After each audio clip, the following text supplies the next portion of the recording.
Entre septembre et décembre 1945, 3 membres de la famille Ferlu, des pharmaciens de la commune de Vindaïs-Montalivet en Gironde, meurent les uns après les autres. La mère d'abord, puis le fils Jean et enfin le père. Une autopsie révèle des traces d'arsenic et tous les regards se tournent vers une coupable idéale, Paul Guilloux. Elle est employée dans la pharmacie et est également la maîtresse du fils Jean. Mais la mère Ferlu n'approuvait pas cette liaison et Jean devait se marier avec une autre. Il n'en faut pas plus pour que la presse s'empare de la tragédie et parle de crimes sur fond d'amour déçu et de plats de champignons empoisonnés. Paul Guilloux est arrêtée et interrogée. Elle reconnaît la liaison et admet que les champignons ont pu être empoisonnés, mais pas par elle. Après 35 heures d'interrogatoire, elle passe aux aveux, puis se rétracte, mais c'est trop tard.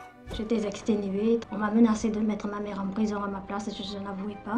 Elle est jugée un an plus tard, le 20 novembre 1946, aux assises de la Gironde. Paul Guilloux y clame son innocence. Le procès s'attarde sur ses champignons. Était-il empoisonné?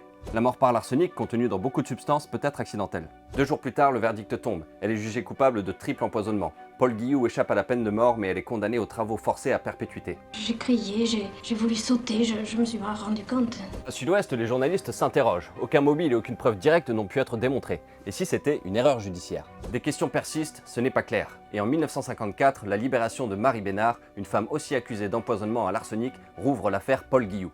2 ans plus tard, elle est graciée sur demande du ministre de la Justice, un certain François Mitterrand. Elle est libre, mais pas acquittée, et elle continuera de se battre pour la révision de son procès, mais en vain. Et on ne peut pas oublier les 11 années passées dans une maison centrale, c'est impossible.